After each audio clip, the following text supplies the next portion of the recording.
Everyone, welcome to my YouTube channel. आज के video lecture में क्लास 12 अकाउंट्स का इश्यू ऑफ डिबेंचर्स का क्वेश्चन नंबर 3 सॉल्व करेंगे, जो प्रो राटा से रिलेटेड है। तो क्वेश्चन देखते हैं। Sangam limited issued 20,009% debentures of ₹100 each on the following terms.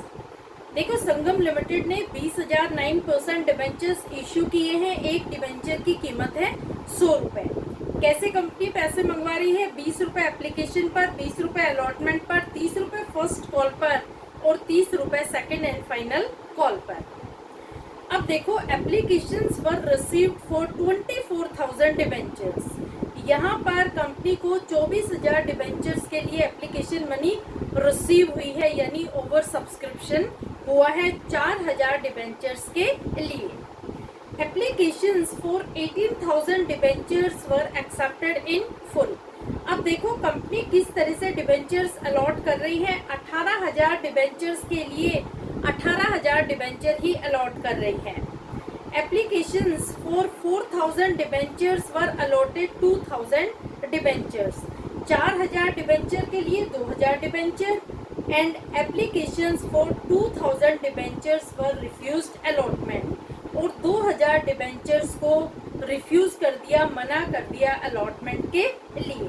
Pass necessary journal entries. देखो, ये जो क्वेश्चन है, इस क्वेश्चन में एंट्रीज पास करने से पहले हम 2 वर्किंग नोट बनाएंगे।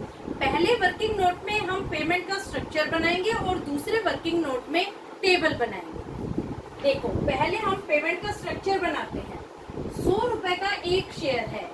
कंपनी 4 इंस्टॉलमेंट में मंगवा रही है। 20 रुपए मंगवा रही है एप्लीकेशन के समय, 20 रुपए मंगवा रही है अलॉटमेंट के समय, 30 रुपए मंगवा रही है फर्स्ट कॉल के समय और 30 रुपए मंगवा रही है फाइनल कॉल के समय। इस तरह से कंपनी 4 इंस्टॉलमेंट में पैसे मंगवा रही है और 20,009% डिबेंचर्स कर रही है इश्यू। इतना समझ में आ गया। अब हम बनाते हैं एक टेबल। टेबल क्यों बनाते हैं? क्योंकि ये प्रो राटा का क्वेश्चन है। यहाँ पर कंपनी क्या कर रही है कि कुछ डिबेंचर्स के लिए फुल अलॉटमेंट कर रही है, कुछ के लिए पार्शियल अलॉटमेंट कर रही है और कुछ डिबेंचर्स को कर रही है रिजेक्ट। तो देखो, टेबल कैसे बनाएंगे। टेबल में आपको 6 कॉलम बनाने हैं। 6 कॉलम में पहला कॉलम होगा डिबेंचर्स अप्लाइड का, दूसरा होगा डिबेंचर्स अलॉटेड का, तीसरा होगा एप्लीकेशन मनी रिसीव्ड का, चौथा होगा 9% डिबेंचर का, पांचवा होगा डिबेंचर अलॉटमेंट का और छठा कॉलम होगा बैंक और रिफंड का। इस तरह से आप बनाएंगे 6 कॉलम की एक टेबल। अब देखो, क्वेश्चन में क्या दिया गया है कि 18,000 डिबेंचर्स के लिए कंपनी ने 18,000 डिबेंचर्स ही अलॉट कर दिए। तो 18,000 आप अप्लाइड के कॉलम में लिखेंगे और 18,000 ही अलॉटेड के कॉलम में। दूसरा क्या है कि कंपनी ने 4,000 डिबेंचर्स के लिए 2,000 डिबेंचर्स अलॉट किए हैं। तो 4,000 डिबेंचर आप लिखेंगे अप्लाइड के कॉलम में और 2,000 लिखेंगे अलॉटेड के कॉलम में। तीसरी और चीज है क्वेश्चन में कि 2,000 डिबेंचर्स को कंपनी ने रिफ्यूज कर दिया अलॉटमेंट के लिए। तो 2,000 डिबेंचर्स आप लिखेंगे अप्लाइड के कॉलम में और अलॉटेड के कॉलम में कर देंगे अटैच। ये सारी इंफॉर्मेशन क्वेश्चन में गिवन है। अब हम टेबल सोल्व करना स्टार्ट करते हैं। देखो, जितने भी डिबेंचर्स मैंने यहाँ लिखे हैं सबको आप 20 से मल्टीप्लाई कर दो। Multiplied by 20, multiplied by 20। यहाँ भी 20 से मल्टीप्लाई करेंगे, यहाँ भी 20 से और यहाँ भी 20 से। क्यों मैं सारे डिबेंचर्स को 20 से मल्टीप्लाई कर रही हूँ? क्योंकि कंपनी ने एप्लीकेशन के समय 20 रुपए की डिमांड की है। तो 20 रुपए को ही हम सारे डिबेंचर्स से करेंगे मल्टीप्लाई। अब देखो, सबसे पहले हम 18,000 को 20 से मल्टीप्लाई करते हैं तो अमाउंट आएगी ₹3,60,000। ये जो अमाउंट है ये हम लिखेंगे एप्लीकेशन मनी रिसीव्ड में। अब बात करते हैं डिबेंचर्स अलॉटेड कॉलम की। यहाँ पर भी 18,000 को 20 से मल्टीप्लाई करेंगे तो अमाउंट सेम आएगी ₹3,60,000।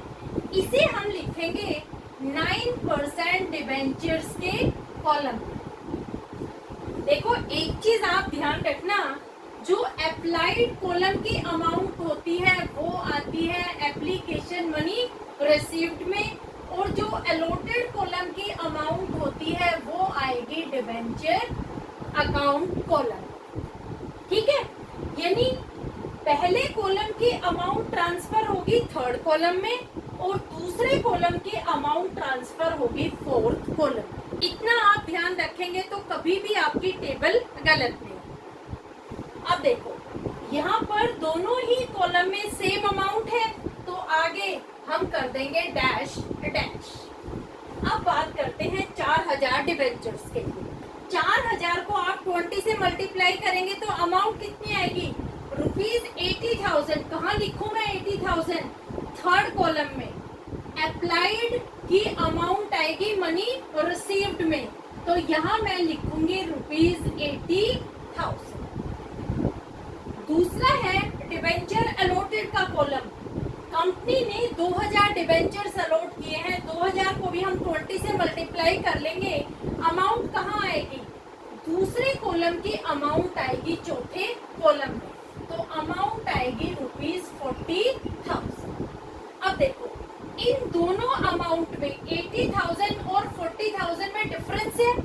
कितना डिफरेंस है? 40,000 का डिफरेंस है।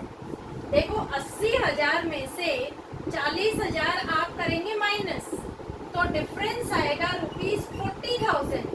ये जो ₹40,000 है इसे हम दिखाएंगे डिबेंचर अलॉटमेंट अकाउंट में और बैंक के सामने कर देंगे डैश। समझ में आ गया? अब देखो क्वेश्चन में एक और सिचुएशन दी गई है कि 2,000 डिबेंचर्स के लिए कंपनी रिफ्यूज कर रही है अलॉटमेंट के लिए, एक भी डिबेंचर अलॉट नहीं कर रही 2,000 डिबेंचर्स के लिए।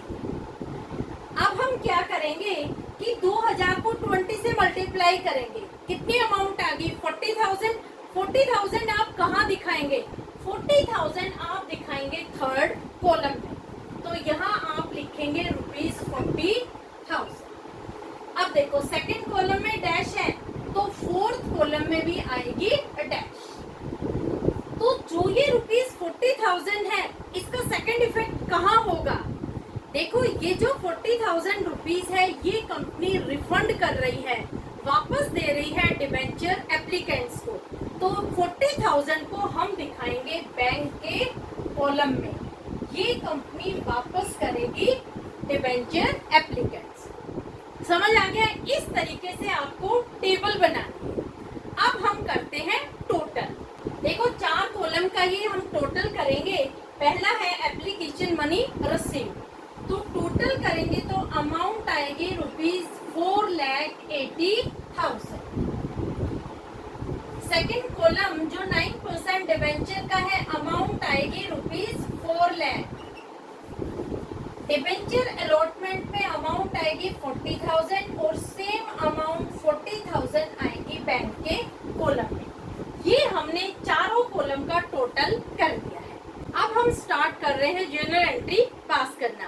देखो कितनी जल्दी इस टेबल की हेल्प से आप journal entry without any mistake pass कर लेंगे, ये मैं आपको दिखा रही हूँ। फर्स्ट एंट्री होगी एप्लीकेशन मनी रिसीव्ड की, तो एंट्री होगी bank account debit to debenture application account. Amount कितनी आएगी? अमाउंट आएगी जो एप्लीकेशन मनी रिसीव्ड के कॉलम में है, अमाउंट है ₹4,80,000, तो यहाँ आप लिखेंगे 4,80,000। अब देखो प्रो राटा के अलॉटमेंट में जो मेजर मिस्टेक होती है वो होती है सेकंड एंट्री में, लेकिन यहाँ पर कोई भी मिस्टेक नहीं होगी क्योंकि हमने टेबल बना ली है। देखो सेकंड एंट्री में हम एप्लीकेशन मनी को ट्रांसफर कर रहे हैं, तो एंट्री होगी debenture application account debit to 9% debenture account to debenture allotment account to bank account. देखो डिबेंचर एप्लीकेशन में सेम अमाउंट लिखेंगे जो फर्स्ट एंट्री में है। अमाउंट आएगी ₹4,80,000। अब देखो 9% डिबेंचर अकाउंट पे क्या अमाउंट आएगी? जो 9% डिबेंचर अकाउंट के कॉलम में है ₹4 लाख। डिबेंचर अलॉटमेंट अकाउंट में कितनी अमाउंट आएगी? ₹40,000। और बैंक के कॉलम में भी अमाउंट आएगी ₹40,000। ये जो 4 अमाउंट हमने ट्रांसफर करी है ये इस टेबल की हेल्प से करी है। कोई भी मिस्टेक नहीं होगी। थोड़ा सा टाइम लगता है टेबल बनाने में, लेकिन बाद में आपका पूरा क्वेश्चन राइट जाएगा। तो जब भी प्रो राटा का क्वेश्चन हो आप टेबल बना करके ही सॉल्व करें। तो होपफुली दोनों एंट्री आपको समझ में आ गई होगी। ये दोनों एंट्री है एप्लीकेशन मनी से रिलेटेड। अब हम पास करेंगे थर्ड एंट्री जो है अलॉटमेंट से रिलेटेड। अब देखो ये मैं पूरा मिटा रही हूँ। आपको सिर्फ एक चीज ध्यान रखनी है कि अलॉटमेंट मनी में कितना पैसा हम माइनस करेंगे, क्योंकि ये एडवांस में पैसा एप्लीकेशन के समय मिल गया था। तो ये था ₹40,000। क्लियर? अब मैं ये सारा मिटा रही हूँ। मैं पास कर रही हूँ third entry allotment money due. तो थर्ड एंट्री होगी debenture allotment account debit to 9% debenture account. Amount कितनी आएगी? देखो कंपनी 20,000 डिबेंचर इश्यू कर रही है और अलॉटमेंट पर मांग रही है 20 रुपए। तो अमाउंट आएगी ₹4 लाख। 4 लाख रुपीज ड्यू हो रहे हैं अलॉटमेंट के समय। नरेशन क्या होगी? नरेशन होगी अलॉटमेंट मनी ड्यू। अब देखो कंपनी रिसीव करेगी अलॉटमेंट मनी। तो क्या कंपनी को पूरे के पूरे 4 लाख रुपए मिलेंगे अलॉटमेंट के समय? नहीं।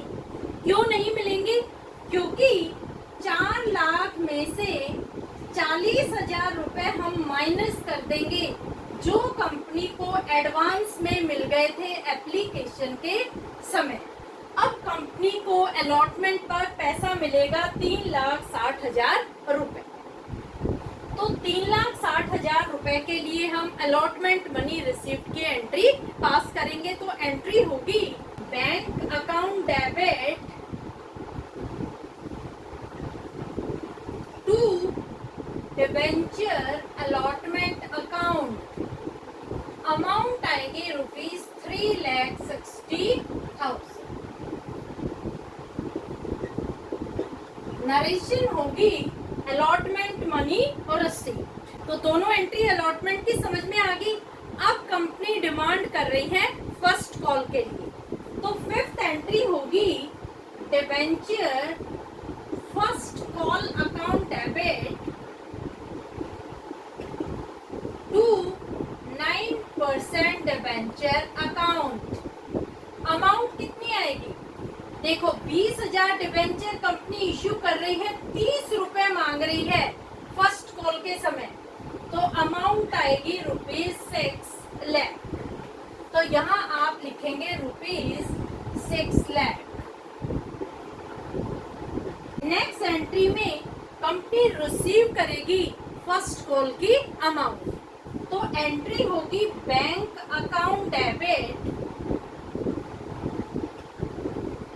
To debenture first call account. Amount will be same ₹6 lakh.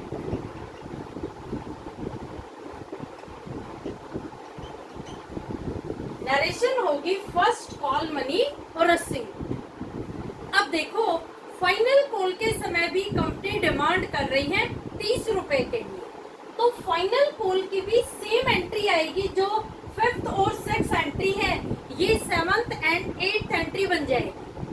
क्या होगा 7th एंट्री में?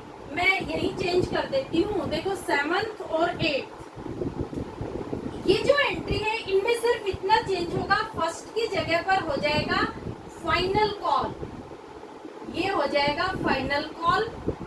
और 8th एंट्री में भी फर्स्ट कॉल की जगह हो जाएगा फाइनल कॉल। सिर्फ इतना चेंज आएगा।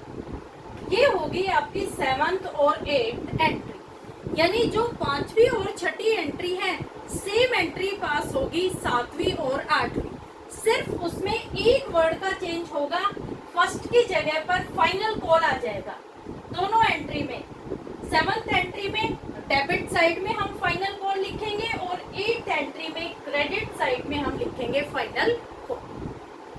अमाउंट दोनों ही 7th और 8th एंट्री में होगी ₹6। तो इस तरह से 8 एंट्री आपको पास करनी है इस क्वेश्चन में। होपफुली पूरा क्वेश्चन आपको समझ में आ गया होगा। अगर क्वेश्चन आपको अच्छे से समझ में आ गया हो तो मेरे वीडियो को लाइक करना, चैनल को सब्सक्राइब करना और लिंक अपने फ्रेंड्स को जरूर शेयर कर देना, क्योंकि ज्यादातर बच्चे इस तरह के क्वेश्चन में जरूर गलती करते हैं जब वो अमाउंट ट्रांसफर करते हैं एप्लीकेशन मनी की डिबेंचर अकाउंट में, बैंक अकाउंट में और डिबेंचर अलॉटमेंट अकाउंट। क्लियर? तो होपफुली पूरा क्वेश्चन अच्छे से क्लियर हो गया होगा। Thank you so much.